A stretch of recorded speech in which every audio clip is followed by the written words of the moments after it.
بسم اللہ الرحمن الرحیم۔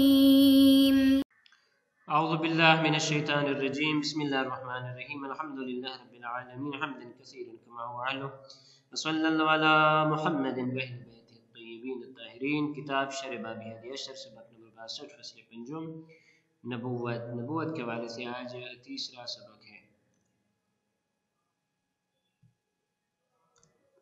اقول لما كانت المصالح تختلف بحسب اختلاف الازمان والاشخاص كالمريض الذي تختلف احواله في كيفيه المعالجه واستعمال الادويه بحسب اختلاف مزاجه في التنزلات في المرض بحيث يعالج في وقت بما يستحيل معالجته به في وقت آخر۔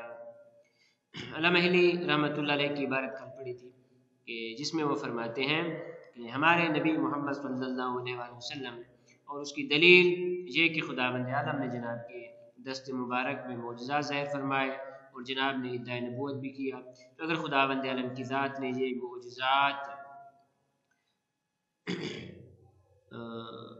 ایسے ہی جناب کے ہاتھ میں یعنی جھوٹے ہونے کے باوجود بھی اگر خداوند عالم کی ذات نے یہ معجزات جناب کے دست مبارک پہ معجزات جناب کو عطا کی ہیں، تو اس سے جناب کا خداوند عالم کا کذب لازمات اور کذب محال ہے۔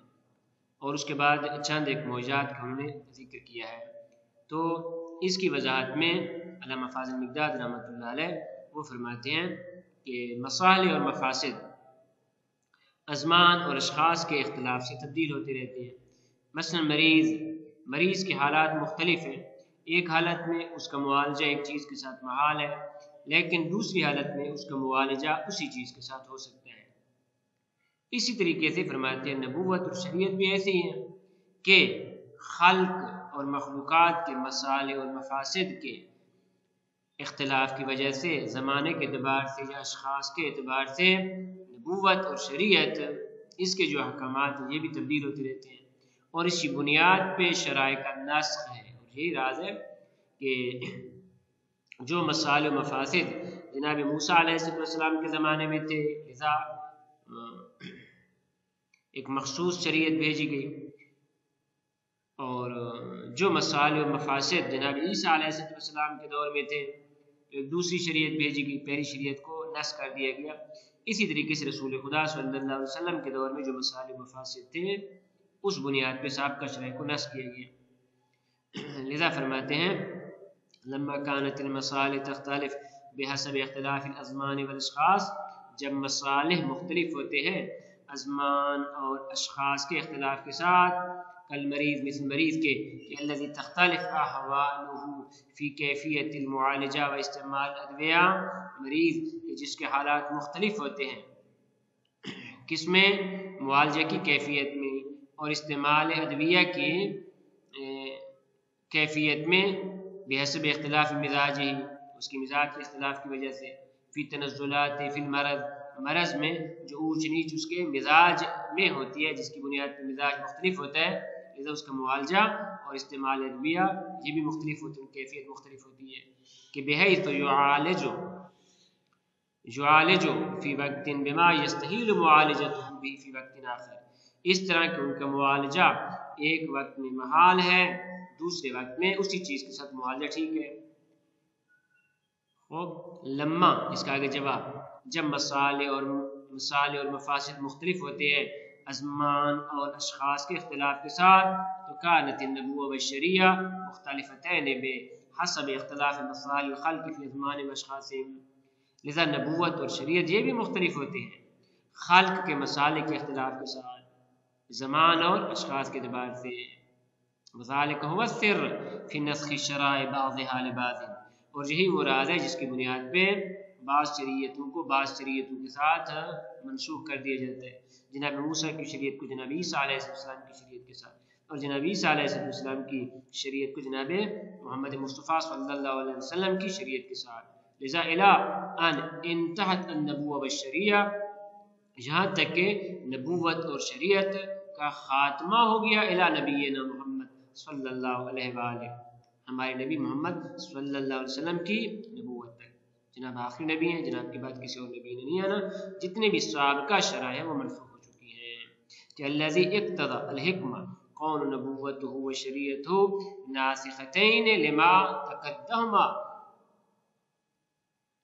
باقیتین ببقاء تکلیف. کہ حکمت کا تقاضا یہ ہے کہ جناب کی نبوت اور شریعت یہ ناسخ کرنے والی ہوں سابقہ تمام شرائع کو، اور یہ نبوت اور شریعت باقی رہے ببقاء تکلیف، جب تک تکلیف باقی، جن روز قیامت تک. والدلیل علی صحت نبوت. اب کیا دلیل ہے کہ نبی محمد مصطفیٰ صلی اللہ علیہ وآلہ وسلم فرماتے ہیں والدلیل علی صحت نبوت ہوا، وہ یہ ہے نمبر 1 انہ ادعا النبوہ، جناب نے نبوت کا دعویٰ فرمایا. نمبر 2 واظہر المعجزہ علی یدی، خداوند عالم کی ذات نے معجزات کو جناب کے ہاتھ پہ ظاہر فرمایا. لذا وکل من کان کذالک کان نبی حقا، لذا جو بھی اس طرح کرے، ادعائے نبوت کرے اور خداوند عالم کی ذات اس کے ہاتھ پہ معجزہ ظاہر کر دے، کان نبی حقا، تو یہ حقیقی نبی ہیں. لذا فیحتاج الی بیان امور ثلاثہ، یہاں پہ 3 امور کا بیان کرنا ضروری ہے. الاول، پہلے یہ ثابت کرنا ہے کہ انہو ادعا النبوہ، جناب نے نبوت کا دعویٰ کیا. الثانی، دوسرا یہ کہ انہ ظہر المعجزہ علی یدہ، خداوند عالم کی ذات نے معجزات جناب کے ہاتھ پہ ظاہر فرمائے. 2 نمبر 3 انہ کل من کان کذالک فهو نبی حق، جو بھی ایسا ہو دعویٰ جمع معجزہ تو وہ نبی ہوتا ہے، حقیقی نبی ہوتا ہے. اب ان 3 امور کو ثابت کرنے کی ضرورت ہے. اما الاول، پہلا امر کہ جناب نے نبوت کا دعویٰ کیا، فهو ثابت اجماعا من الناس، فرماتے ہیں یہ ثابت ہے لوگوں کے اجماع سے. بحیث لم ینکر احد، کوئی بھی اس کا انکار نہیں کہ جناب محمد مصطفیٰ نے نبوت کا ادعا کیا. جناب نے فرمایا کہ ہم آپ کے نبی ہیں اللہ کی جانب سے. اس پہ اجماع ہے امت کا نہ بلکہ پوری انسانیت کا. اما الثانی، دوسرا دعویٰ کہ خداوند عالم کی ذات نے معجزات جناب کے ہاتھ پہ ظاہر فرمائے، تو فرماتے ہیں اولا معجزہ کسے کہتے ہیں؟ فَلِأَنَّ الْمُعْجِزِ، معجز کیا ہے، یعنی معجزہ کیا ہے؟ هو الامر الخارق للعادہ، فرماتے ہیں معجز مراد وہ کام، وہ امر کہ جو غیر معمولی ہو، خارق عادہ ہو، عادی اشخاص اس کو انجام نہ دے سکتے ہوں. اور وہ جو امر ہے امر خارق العادہ مطابق للدعویٰ، دعویٰ کے مطابق ہونا چاہیے، جو دعویٰ کیا گیا اس کے مطابق یہ امر خارق العادہ ہے. اور المقرون بالتحدی، تیسری شرط یہ ملا ہوا تحدی کے ساتھ. تحدی یعنی تم بھی اس کی مانند لے کے آؤ، دکھاؤ، تم بھی اسے کہتے ہیں تحدی، مبارزہ طلبی. ہم اس طرح کا دکھا سکتے ہیں، تم دکھاؤ. کہ المتعذر علی الخلق الاتیان بمثلہ، کہ مخلوقات پہ اس جیسا یا اس کی مانند لے آنا محال ہو. تو اب اس کو ثابت کرنا ہے کہ آیا معجزے کی یہ تعریف آیا جناب کے معجزات پہ صادق آتی ہے یا نہیں آتی. تو نمبر 1 اما اعتبار خرق العادہ، خرق عادہ کے اعتبار، اذ لولاه لما کان معجزا، کیونکہ اگر وہ کام غیر معمولی نہیں ہے، غیر عادی نہیں، تو یہ معجزہ نہیں ہوگا. دوسرے افراد جب ایسا کام کر سکتے ہیں تو یہ معجزہ کہاں سے ٹھہرا؟ تو جناب کا معجزہ کیا ہے؟ قطلوع الشمس من مشرقها، جس طرح سورج کا مشرق سے طلوع کرنا اور اس کو مغرب کی طرف سے طلوع کروانا، یہ غیر معمولی کام ہے، لہذا خارق العادہ ہونا چاہیے. اما مطابقت الدعویٰ، دعوے کے مطابق ہونا چاہیے. کیوں یہ شرط لگائی گئی ہے؟ فَلِدَلَالَتِهِ عَلَى صِدْقِ مَا ادَّعَاهُ، تاکہ یہ دلالت کرے کہ جو انہوں نے دعویٰ کیا وہ سچا ہے. اذ لو خالف ذلك، کیونکہ اگر اس کی مخالفت کی گئی، کما فی قضیت مسلمۃ الکذاب لما دل علی الصدق، جس طرح مسلمہ کذاب کے قضیے اور قصے میں کہ جب اس نے نبوت کا دعویٰ کیا تو لوگوں نے کہا کہ آپ اس کے لیے کوئی معجزہ دکھائیں. تو معجزہ یہ کہ یہ جو کنواں ہے اس کنویں کا پانی آپ میٹھا کر دیں اور زیادہ کر دیں. تو اس نے کہا ٹھیک ہے میں کرتا ہوں. لعاب دہن اس نے ڈالا اور بجائے اس کے کہ کنواں میٹھا ہوتا ایک تو کنویں کا پانی کڑوا ہو گیا اور اس کے علاوہ سوکھ گیا، خشک ہو گیا، سارے کا سارا کنواں خشک ہو گیا.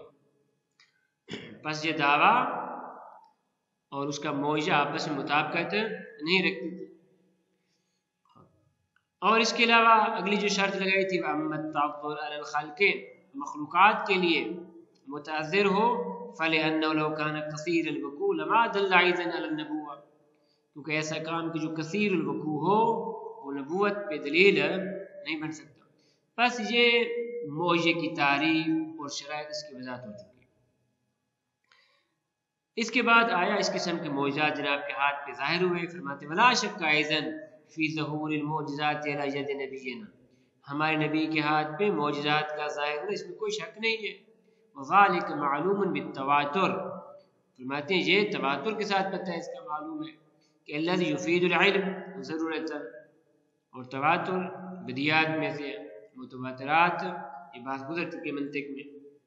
لذا کہا کہ تواتر الذی یفید العلم ضرورتا، وہ تواتر کہ جو علم ضروری اور علم بدیہی کا فائدہ دیتا ہے. ان معجزات میں سے فمن ذلک القرآن، ایک تو قرآن مجید ہے الذی تحدی بہ الخلق، جو کہ جس قرآن مجید کے ساتھ خالق کو تحدی کی گئی ہے. وطلب منہم الاتیان بمثلہ، اور ان سے طلب کیا گیا کہ اس کی مانند قرآن مجید لے کے آؤ. فلم یقدروا علی ذلک، اور وہ اس پہ قادر نہیں کہ اس کی مثال لے کے فاتوا بسورۃ من مثلہ، ایک جگہ پہ فرمایا فاتوا بسورۃ من مثلہ، ایک جگہ پہ فاتوا بعشر صور مفتریات، اس کی مانند تم 10 صورتیں بنا کے لے آؤ. اور ایک جگہ پہ کہ تم اس کی مانند قرآن مجید بنا کے لے آؤ. تو نہ پورے کا پورا قرآن مجید مقابلے میں بنا کے لے آ سکتے ہیں، نہ 10 صورتیں نہ ایک صورت. واجزت عنہ مساک الخطبہ، اور بڑے بڑے خطبہ اسے عاجز آ گئے. من العرب العربا، یعنی اصیل عربوں میں سے بڑے بڑے فصیح و بلیغ وہ اس کا مقابلہ نہیں کر سکے. حتی دعاہم الی محاربتہ ومصائفتہ الذی حصل بہ ذہاب نفوسہم و اموالہم وسبی ذراریہم ونسائہم، مع انہم کانوا اقدر علی دفع ذلک لتمکنہم من مفردات الالفاظ وترکیبها، کہ خداوند عالم نے ان سے فرمایا کہ بجائے اس کے کہ تم محاربہ کرو اور جنگ کرو کہ جس کی وجہ سے افراد ختم ہو گئے، اموال ختم ہو گئے، خواتین کو اور ذریتوں کو اولاد کو قیدی بنایا گیا، اس کی بجائے تم ایک قرآن مجید اس کے مقابلے بنا کے لے آؤ. معنم کان اقدر علی دفع ذالک، کیونکہ ان لڑائی جھگڑے اور جنگوں کی نسبت وہ اس پہ زیادہ قادر تھے کہ اس کے مقابلے میں کوئی چیز لے کے آئے. من مفردات الفاظ و ترکیبها، الفاظ پہ ان کی قدرت زیادہ تھی، الفاظ کی ترکیب کے خلاف کلام کے لحاظ سے وہ ماہر تھے. مانہم کانوا من اہل الفصاحۃ والبلاغۃ والکلام والخطب والمحاورات والاجوبہ، مفردات، تراکیب یعنی علم صرف اور علم نحو، اور ادھر علم فصاحت، علم بلاغت، علم کلام، خطب، محاورات وغیرہ، ان تمام میں وہ انتہائی ماہر تھے. فعدوا لهم عن ذلك للمحاربہ دلیل لا اجزم، لہذا ان کا تجاوز کر دینا اور جنگ کی طرف چلا جانا، قرآن مجید کا مقابل اور مثل پیش نہ کرنا، دلیل لا اجزم، یہ ان کے عاجز ہونے کی دلیل ہے. اذ العاقل لا یختار الاسما ان جاء الاسهل الا لیجانو، کیونکہ ہر عاقل سخت کام کو اختیار نہیں کرتا جب اس کے لیے اسہل کام موجود ہو۔ جب اسہل کام موجود تھا ان کے لیے کہ انتہائی فصیح و بلیغ تھے اور ان کے لیے قرآن مجید کا مقابلہ کرنا آسان تھا، لیکن انہوں نے یہ آسان چھوڑ دیا اور سخت کو لیا، تو پتہ چلتا ہے الا لیجزی عنہم، اس سے عاجز تھے کہ قرآن مجید کا مقابلہ کر سکیں۔ بس یہ قرآن مجید ایک معجزہ خالد ہے اور آج تک قرآن مجید کی طرف سے تحدی باقی ہے۔ اس کے علاوہ من ذالک انشقاق القمر، قمر کا شق ہونا، شق القمر جناب کے معجزات میں سے ہے، تاریخ کتاب مشخص ہے۔ ونبوع الماء من بین اصابعہ، جناب کے ہاتھوں سے چشمے کا برآمد ہونا۔ واشباع الخلق الکثیر من الطعام القلیل، اور خلق کثیر کو ایک تھوڑے سے طعام کے ساتھ سیر کرنا۔ وتصبیح الحصا فی کفہ، جناب کے کف مبارک پہ سنگریزوں کا تسبیح پڑھنا۔ وکلام الذراع المسموم وحنین الجذع، وہ زارے کے جس کو مسموم کر دیا گیا تھا، اس نے زندہ ہو کے جناب کے ہاتھ پہ کیا ہے کلام پڑھا، گفتگو کی۔ وکلام الحیوانات الصامتہ والاخبار بالغیبات، حیوان صامت، حیوان کا جناب کے ساتھ کلام کرنا۔ والاخبار بالغیبات، اور غیب کی خبریں دینا۔ واستجابت دعائہ، اور ان کی دعاؤں قبول کرنا۔ وغیر ذالک مما لا یحصی کثرہ، اس کے علاوہ اور کافی سارے معجزات ہیں کہ کثرت کی بنیاد پر اس کا احسان نہیں ہو سکتا۔ وذالک معلوم فی کتب المعجزات والتواریخ، اور یہ معجزات اور تواریخ کی کتابوں میں معلوم ہے۔ حتی حافظ عنہ ما ینیف علی الالف اعظمھا واشرف الکتاب، یہاں تک ان میں سے 1000 معجزات کو ینیف یعنی قریب قریب، 1000 کے قریب قریب معجزات کو محفوظ کیا گیا ہے، کتابوں میں ملتے ہیں کہ اعظمھا واشرفھا، کہ جن معجزات میں سے عظیم ترین و اشرف ترین الکتاب قرآن مجید ہے، کہ الذی لا یأتی الباطل من بین یدیہ ولا من خلفہ، کہ جس کے آگے اور پیچھے سے باطل نہیں آ سکتا۔ لا تمل الطباع ولا تمج الاسماع، کہ جس کے سننے سے انسان کی طبیعت تھکتی نہیں، پڑھنے سے زبان تھکتی نہیں۔ ولا تمج الاسماع، اور سننے سے کان نہیں تھکتے۔ ولا یخلق بکثرت الرد الیہ ولا تنزل الظلمات الا بہ، بار بار پڑھنے سے یہ کہنا نہیں ہوتا، اور ظلمات اور اندھیرے اسی قرآن مجید کے ذریعے ختم ہوتے، تنجلی انجلا سے ہے، ظلمات اندھیرے۔ تو قرآن مجید سب سے جناب کے معجزات میں سب سے بڑا معجزہ ہے،